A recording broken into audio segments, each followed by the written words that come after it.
Les coups de soleil, c'est tout le monde. C'est quand on est né en 1985, il y a 30 ans, on était 15 copains, on s'est fédérés en disant, déjà si les gens nous voyaient, Algériens, Marocains, Tunisiens, Chrétiens, Juifs, musulmans ensemble, déjà ça peut être un bon contrepoison, un bon vaccin, un exemple, montrer que le racisme n'est pas une fatalité. Deuxièmement, l'homme n'a pas trouvé à travers les siècles, à travers les âges, de meilleurs remèdes au racisme, de meilleurs contrepoisons au racisme que la connaissance et la culture. Donc on va travailler et la connaissance et la culture. Je suis très content parce que beaucoup de gens me disaient « Ouh là là, le Maghreb des livres, 7 janvier, 7 février, un mois après, vous êtes fous, les gens ne vont pas venir, ils vont avoir peur, et puis il y a les tensions. » La France a reçu un électrochoc, que j'espère salutaire. Donc il faut surtout qu'on prenne le temps de bien réfléchir à tout, de prendre des bonnes mesures. Il faut pas trop se précipiter non plus. Je suis ravi d'entendre ce que disent les instituteurs, les professeurs, les éducateurs. Il faut les écouter. Hein. Il n'y a pas que les vedettes de la télévision, excusez-moi, mais voilà, non, mais les médias ont leur rôle à jouer et il faut qu'ils soient positifs. C'est-à-dire qu'il faut que vraiment on mobilise toutes les énergies qui sont à la base, qui sont sur le terrain, qui comprennent tout. Et je pense qu'ils auront eux les solutions.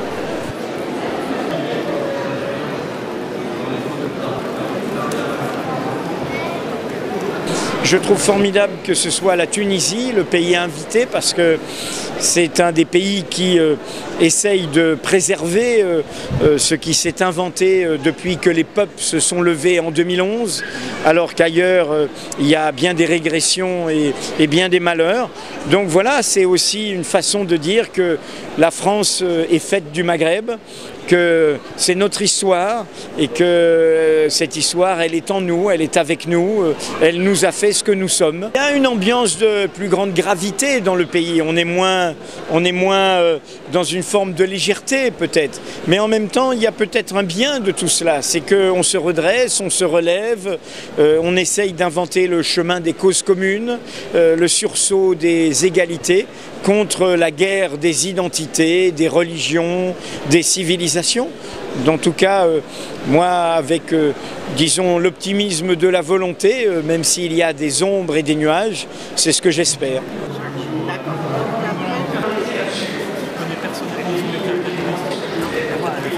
Effectivement, ce qui s'est passé, c'est irréel encore. Moi, dans ma tête, j'ai perdu des amis d'un seul coup. Et je ne sais même pas comment réagir. C'est-à-dire, je me souviens même que quand je lisais les noms des copains qui étaient assassinés, j'ai appelé mon ami Wolinski sur son téléphone portable et je lui ai laissé un message alors que je voyais son nom circuler dans l'écran. Parce qu'on n'y croit pas. C'était tellement... Enfin, c'est un cauchemar. En Algérie, nous, on a été pratiquement le pays où il y a eu le plus de menaces de morts et de...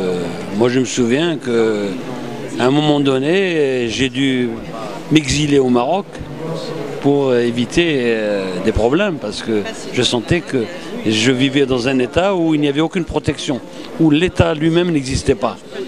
Donc, il fallait quitter le bateau, comme on dit. Maintenant, ça va relativement mieux.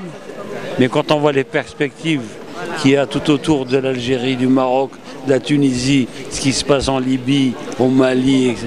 Il y avait Ebola, mais maintenant il y a pire. Il y a Boko Haram et tout. Oh là là.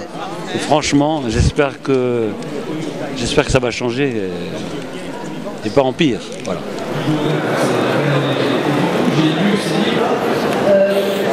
Oui.